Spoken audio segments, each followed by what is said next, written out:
Hi everyone, this is a 1986 Jeep CJ7 and it's for sale.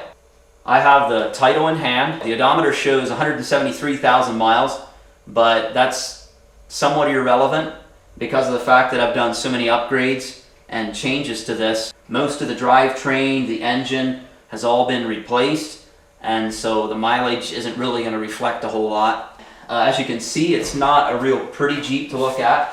Now, pretty in the way some people think, it may be pretty in the way other people think, but it's definitely a rugged looking Jeep. Now, I'm located in Thompson Falls, a small town in northwest Montana, Sanders County. It's pretty close to Idaho.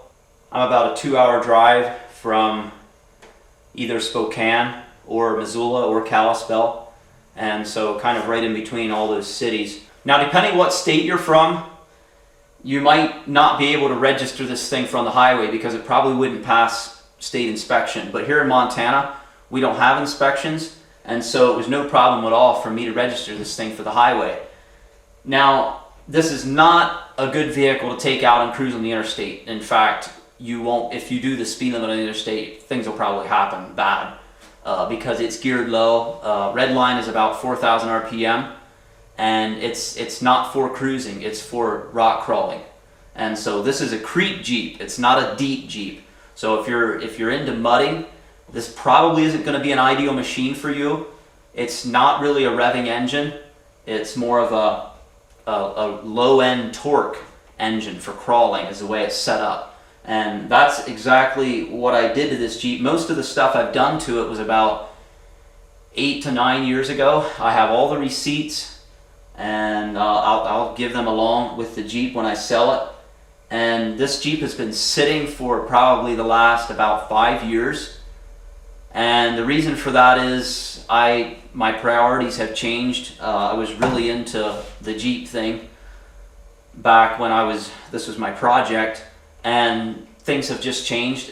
Jeeping is just no longer a priority with me, and I've had other priorities that obviously took precedence over the Jeeping thing. And that explains the reason why it's been setting for the last 5 years.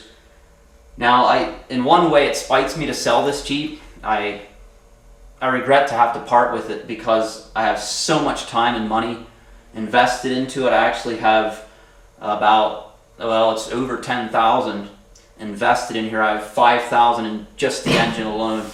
And I do have all the receipts for that, for everything pretty much that I've ever done to the Jeep. I have all the receipts, and so you'll be able to see them. So what I'm going to do is a walk around, and I'll just go over everything that I've done to the Jeep and everything that it has. And then after that, we'll take a look at what I have in the way of spare parts and accessories that will be sold with the Jeep. Let's go ahead and do a walk around, and we'll go over some of the things that we have here. Let's start with some of the smaller things and work our way to the bigger things. First of all, some hardware here. We have heavy duty bumpers here, front and rear. This is the front bumper. I have a high lift jack brackets on there as well as a receiver hitch mount there. Now you'll notice right here, this is a quick connect for the winch, and the reason I have that is because I have it in a cradle. I'll show you, it's on the back so that you can put it on either the front or the back. Okay, here's the winch. You can see I have it in the cradle there, and it just slides right into the receiver hitch. So you can put it on the front or the rear, and I also have a heavy bumper on the rear here. Okay, let's take a look at the tires. These are 35, 1250, 15s. Cooper, Discover STT. Let's take a look at the tread depth. We got about a 1/2 inch of tread depth. Okay, so there's a lot of life left in those tires. They really don't have much wear at all on them. Let's take a look at suspension. I have a rough country suspension system on here, and they use Superlift 4-inch lift springs, front and rear, and I also have 2-inch greasable lift shackles. This is the rear here, and that gives me a total of 6 inches of lift. Now up front I have a shackle reverse kit with a stabilizer bar and a protection for the steering box, and same configuration, 4-inch Superlift lift springs and 2-inch greasable lift shackles. Shackle reverse brackets on top. Next of all, I have the JKS quick disconnect sway bar links. So when you're out there on the trail, you can disconnect them real quick. Okay, now let's take a look at the axles.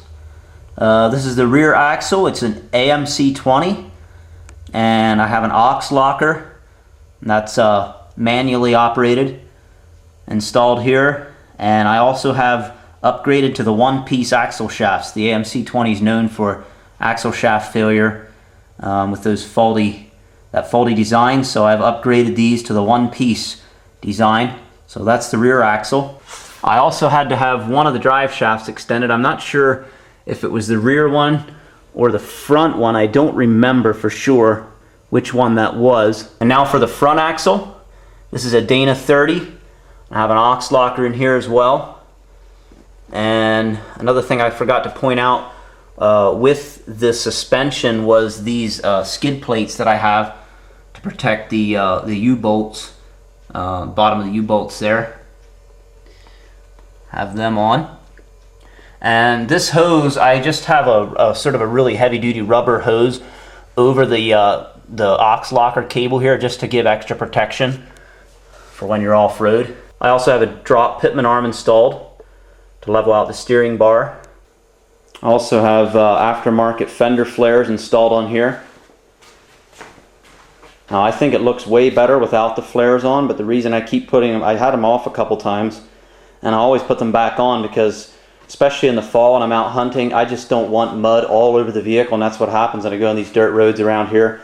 It just slings mud all over everything. You can't even see out the windshield. So whether you want to have them on or off is completely up to you. I think it looks a lot better with them off. Now I also have the heavy-duty step bars here along the side for extra rocker panel protection, and they are the bolt-on design. You can see there. Bolted around the frame, no drilling. So let's just take a look while we're down here. Let's see what the frame looks like.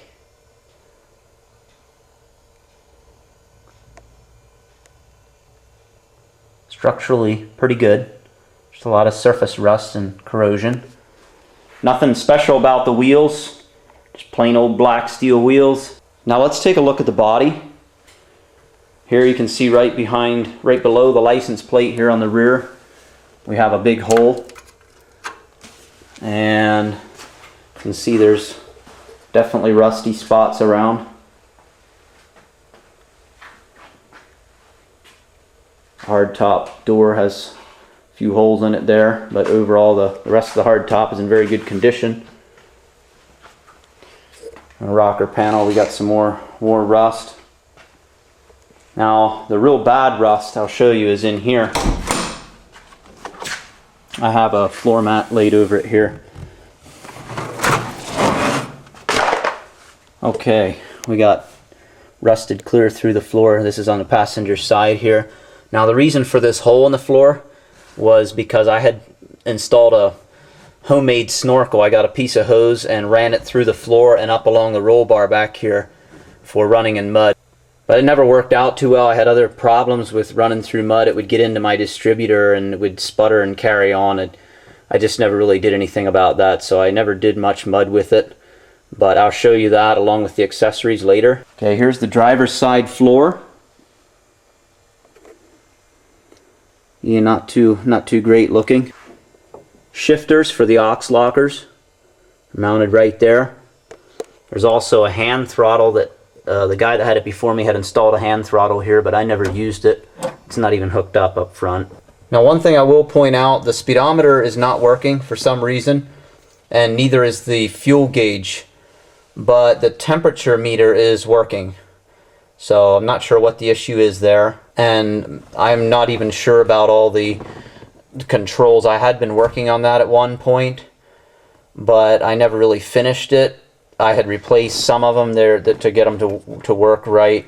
I have a few spare parts that I never installed for some of this stuff. It's kind of vague in my memory how that all stands. So Some of those things might need to be addressed. As you can see, the guy that had it before me, I think he said his dog was chewing on this plastic up here, and he put some tape on to help protect it, so that's nothing pretty as well.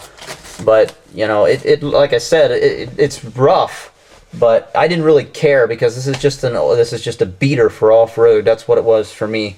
So that's why I never fixed it up very nice at all. And when I got the Jeep, the seats were terrible in it. They were all ripped up. So I got seats out of a Chevy Express van and put them in there. Passenger side seat flips front, and you can see in the back there. And there's my power tank, and I'll go over that here a little later. As you can see, what the interior looks like here. Also has a nice locking center console box with dual cup holders. It's from Tuffy Products. Very nice heavy duty box here.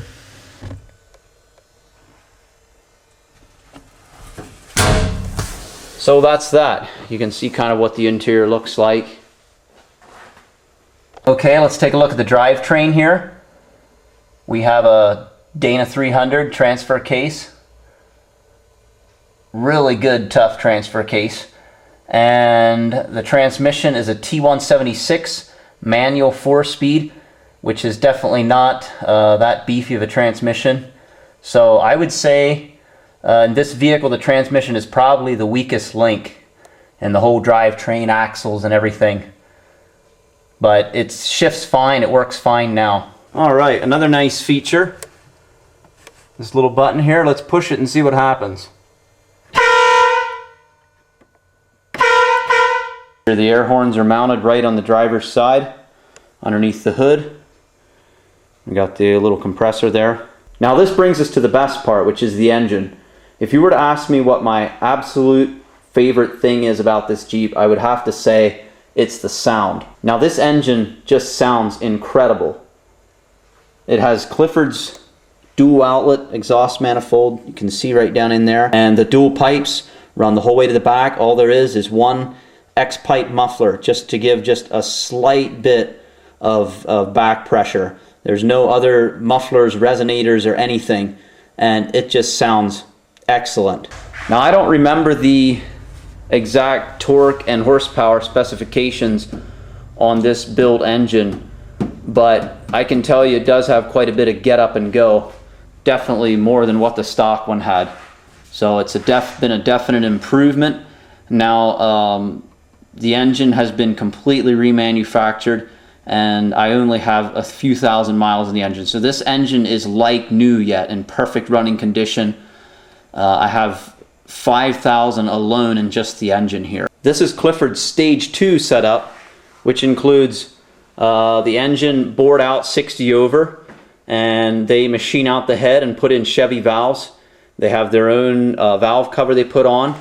Also includes their own custom made intake manifold and also exhaust manifold to go with it. So all of that stuff is here. There's also a Weber carburetor. Now they also have a setup where they do dual carbs, but this is the single carb setup. Their Stage 3 system would have the fuel injection. It would have everything the Stage 3 does, but without the fuel injection. Now the reason for this custom intake box was I had a fabricating shop build this for me because I wanted to run in mud and water. And so I got this with the outlet build. I have a hose, and I'll show that to you a little later, but a hose that fits right on here with a clamp. And this box is completely, I have a rubber seal in there, you can see. And this is actually the same design as the stock box, but it's been, the lid is actually the original lid, but I had to make a new box so that I could put this custom inlet on it. And so what I did is I ran the hose, it would come out here and it would go around over the front here, and it went down and through the firewall down and underneath the battery there. And then I took it inside and I ran it up along the roll bar. The reason I haven't used that much is it didn't work out too well to run this thing in water and mud. It had issues with water getting in the distributor, and so I just never did much of that, and therefore I have never really used the snorkel very much. But for someone that might want to run through quite a bit of water and mud, that option would be with it. It's already cut in. I have a hole cut in the floor here on the passenger side. That's where the hose comes through. And I have a Mallory coil here. Just put a new battery in. Good to go in that department. And I have a fuel pressure regulator mounted up here, and also pressure gauge. I also have an aftermarket coolant overflow bottle here.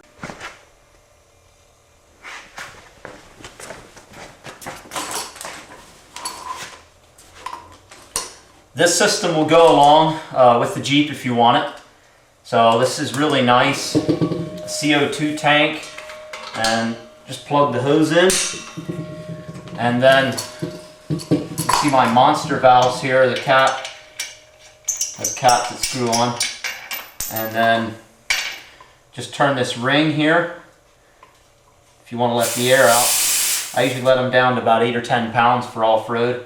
And then when you're ready to get back on the highway, all you have to do is put the chuck on, open your valve, and put in as much as you want. Pressure gauge is right on there and everything, so that's really nice. I'm using my camera now to finish this up because my camcorder decided to give up on me. So I'm just going to go over here what I have in the way of spare parts and accessories. So first of all, this hose right here is what I was using for a snorkel. This was the end that I had up along the roll bar, and I turned it down so that it wouldn't be facing up. And this was the end that was hooked into the intake. And this kink here is because it got too hot where it went over the upper radiator hose. So this went through the floorboard and backing up along the roll bar. And I have a snatch block here and the winch control cable. I have just an array of just little bits and parts. This was the air filter that came with the Weber carb, and a bunch of bolts and washers and bushings and nuts and you name it. I have a spare CJ mirror and also a TJ style mirror. I have the old leaf spring plates, some little breather I got that I never used, and the sway bar links that came with the lift kit, but I put the JKS quick disconnects on, so I'm not using them. The old U-bolt in there, some more bolts, and this is a part of the, here I have the quick disconnects here for the winch, so I could put it on the front or the rear, and I took these off. I had these power leads running to the back, and one time I had a mishap and almost burned the Jeep because a tree was underneath and it pinched the power leads against the gas tank skid plate and melted the cables right off the battery. So that was the end of that. I decided that was a no-no to have power leads running to the back. So if you wanted to use the winch on the back, I would suggest just having power leads that are just in the Jeep that you could hook up quick on the front here or to the battery, whatever you'd want, and then just run them up over top of the vehicle, and when you want to winch from the back would probably be a better option. This is the plate piece that I cut out of the floor where I wanted to run the snorkel through, and so I saved that. You could always weld that back in if you wanted. And here's more just miscellaneous little bits of this and that. Bunch of bolts and all sorts of things, some bushings that came with the lift kit. A little bit of this and that. Also, I have the old air horn that was, as I recall, it wasn't working, and so I decided to, I guess it fixed it just to replace the the leaves. I didn't have to replace the compressor, as I recall. And a bunch more bushings, stuff that came with the lift kit. Some bolts and a bunch more little bolts and washers and nuts. I also have the this short canvas top and the bars up here for mounting on the windshield. And that's the one that goes back to the roll bar without the straps, so it looks better.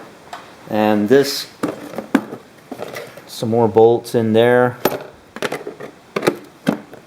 and a cheapy Harbor Freight high lift jack, which the first time I used it, it twisted this base plate and broke it off. Fix that if you wanted. Here is a Center Force 2 clutch that I had put in, and I took it back out because I thought there was a problem. It ended up not being the clutch.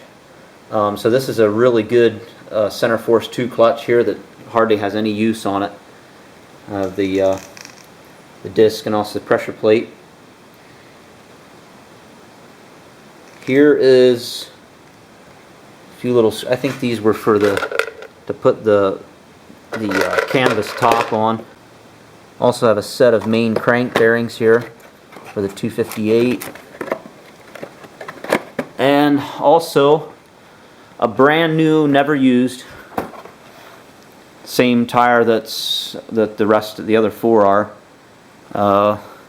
35, 12, 50, 15 on a black wheel. This thing has never been even mounted on as far as I know. I never had a flat, so I never had to use it. So it's absolutely brand new. You can see the little knobbies there on the tread yet. And the carrier. And I never carried this too much on that back bumper because I was always afraid. This thing is very heavy, and I didn't want to put this thing on that back bumper because the mounting, the way that bumper is mounted on, is not very strong, and I didn't want it breaking my whole bumper off. So I never really carried this. I threw it in the back already is what I did. So that pretty much takes care of what I have here in the way of accessories and spare parts. Now, this will make a difference in the price. Depends, like for example the power tank, if you weren't really interested in that, you'd rather have an onboard air system or whatever, I might keep that, and that would make a difference in price, as well as the winch. They would be the main things. I don't really have any use for that tire. I'd like to sell that with the Jeep. But yeah, basically the winch, even that clutch there might make a little difference too. I might keep that depending. So pretty much wraps it up. That's the extent of it. And so if you're interested, I have this advertised on Craigslist, on Spokane and Missoula, probably Kalispell too. So I think this will make the perfect Jeep for somebody if it's what you're looking for. It's set up for rock crawling. Now it's not a real beefy rig. It'd be for more moderate wheeling. It's not a real hardcore setup. Just the Dana 30 and AMC 20 axles, so they're not really strong axles, but they work fine for someone that just wants to get out occasionally and have a little fun.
You're good.